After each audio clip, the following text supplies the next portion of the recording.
가슴에 손을 얹고 주여 치유하게 하소서라고 고백하겠습니다. 시작. 주여 치유하게 하소서. 아멘. 한 주간 삶을 살아오신 우리 모든 성도님들의 지치고 힘든 육신과 모든 영혼을 다시 한번 주님께서 치유하여 주시고 회복시켜 주실 줄 믿습니다. 오늘도 말씀에 의지하시고 하나님과 동행하며 더욱더 살아갈 수 있는 우리 모두가 되기를 축복을 드립니다. 예수님께서 이스라엘 사람들에게 한 가지 비유를 해 주셨습니다. 그 한 가지 비유는 오늘 본문에 나오고 있는 포도원에 관한 비유입니다. 어떤 주인이 포도원을 잘 만들어 놨습니다. 오늘 33절 말씀에 보니까요. 포도원을 만들고 산 울타리로 두르고 거기에 즙자는 틀을 만들고 망대를 짓고라고 되어 있습니다. 포도원 주인이 포도원에 필요한 모든 것을 다 만들어 놓은 상태잖아요. 어, 동물들이 들어와서 포도밭을 해치지 못하도록 포도원에 산울타리도 두르고 또 즙을 짤 때 필요한 틀도 만들고 그리고 포도원을 지킬 만한 망대로 짓고 모든 것을 다 갖추어 놓고 농부들에게 새로 주고 타국에 갔다라고 되어 있습니다. 그리고 나서 어느 정도 시간이 흘렀을 때 34절 말씀에 보니까요. 열매 거둘 때가 가까움에 그 열매를 받으려고 자기 종들을 농부들에게 보내니라고 되어 있습니다. 어느 정도 시간이 흘러서 포도원에 포도나무가 열매를 맺고 그 열매들이 결실을 했을 때 포도원의 주인이 자신의 종들을 농부들에게 보내었습니다. 포도원의 주인이 이 농부들을 종들에게 보낸 것은 열매를 맺었기 때문에 그 얼마나 많은 열매를 맺었는지 그거에 대한 이제 보답을 받고자 해서 보낸 것이죠. 농부들이 그 종들을 잡아서 심히 때리고 하나는 죽이고 하나는 돌로 쳤다라고 되어 있습니다.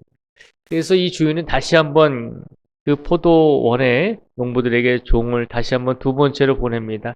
36절 말씀에 보니까요. 다시 다른 종들을 처음보다 많이 보내니 그들에게도 그렇게 하였는지라 라고 되어 있습니다.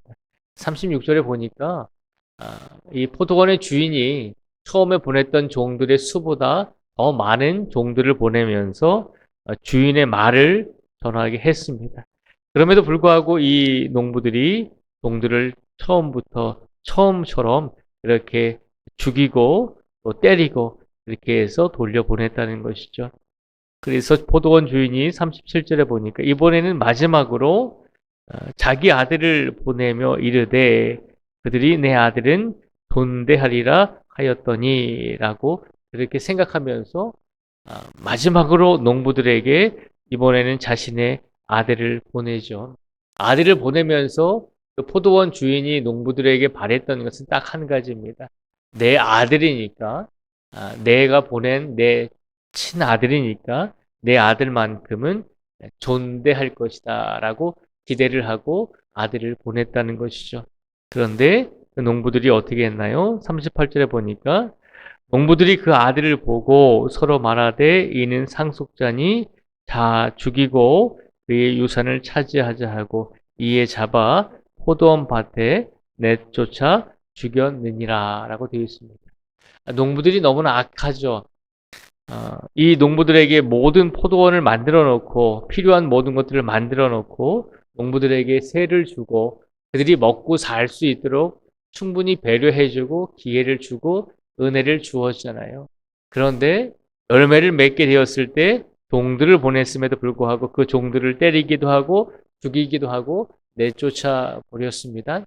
그래서 이 주인은 생각 끝에 자신의 아들만큼은 존대하리라라고 생각하는 그런 기대감을 가지고 아들을 보내었지만 끝끝내 농부들은 아들까지도 죽여버리는 악행을 저지르게 되었습니다. 오늘 이 말씀을 통해서 예수님께서 우리에게 주시고자 하는 메시지는 그것입니다.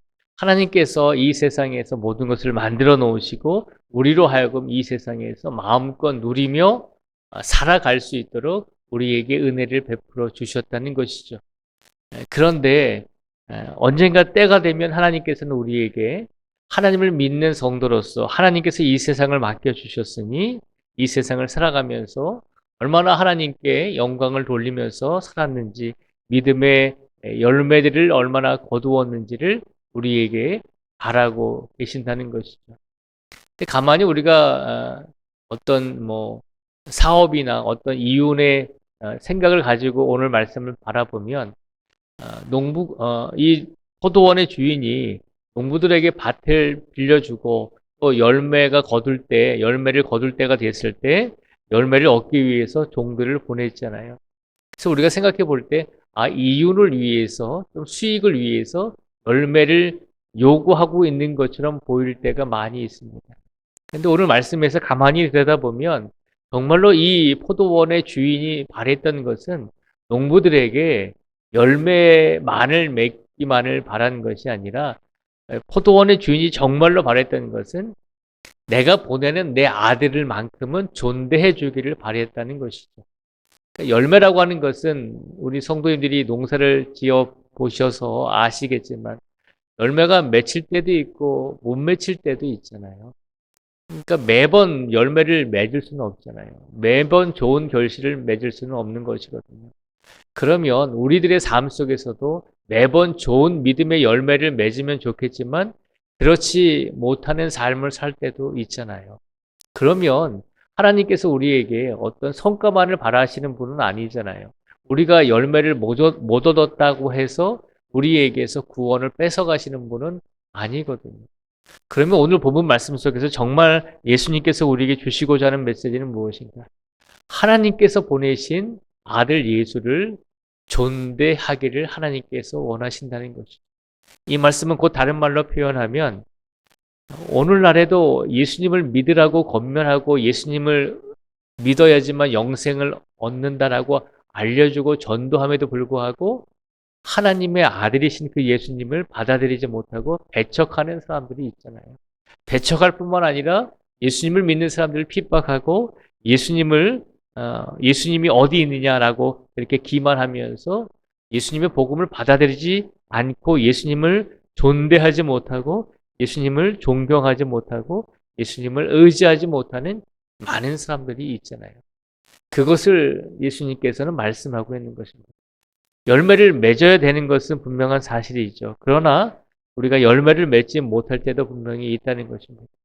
하나님께서 오늘 이 말씀을 우리에게 주신 것은 그 열매가 중요한 것이 아니라 열매만을 절대적으로 하나님께서 원하시는 것이 아니라 하나님께서 보내신 이 포도원의 주인이 보낸 그 아들을 존대해 주기를 바라셨던 것처럼 오늘날 우리의 삶 속에서 예수님을 우리가 존대하고 예수님께 영광을 돌리고 예수님을 의지하고 예수님을 구세주로 믿고 받아들이기를 원하신다는 것입니다. 오늘 우리의 마음속에 예수님을 어떻게 존대하고 예수님을 어떻게 대하고 있는지 우리 자신의 믿음을 한번 되돌아보라는 것입니다. 말로는 우리가 예수님을 믿고 예수님을 의지합니다라고 고백을 하지만 막상 우리의 삶 속에서 과연 예수님을 정말 우리가 존대하고 예수님을 정말 진실된 마음으로 믿으면서 살아가고 있는지 우리 자신의 믿음을 한번 되돌아보라는 것입니다.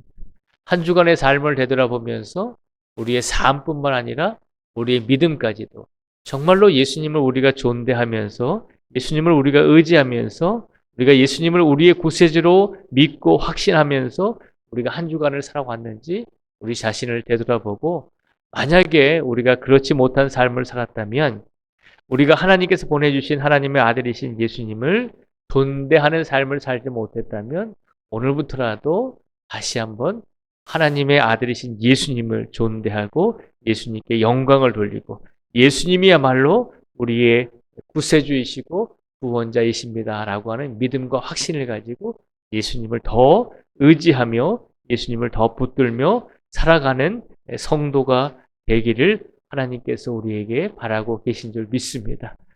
오늘의 삶 속에서 우리가 많은 열매를 맺지 못했다 할지라도 우리가 그 열매만을 생각하고 열매만을 어떤 비중을 두는 것이 아니라 더 중요한 것, 하나님께서 보내주신 그 아들을 우리가 더 의지하며 더 붙들며 살아가는 것, 그 마음이 더 소중하다는 것을 기억하시면서 오늘 우리에게 보내주신 예수 그리스도의 사랑과 예수 그리스도의 은혜를 기억하면서 오늘 하루의 시간 속에서 어제보다도 우리가 할 수 있는 만큼 더 최선을 다해서 예수님께 영광을 돌리며 오늘 하루를 살아가실 수 있는 우리 모두가 되시기를 주님의 이름으로 축복을 드립니다.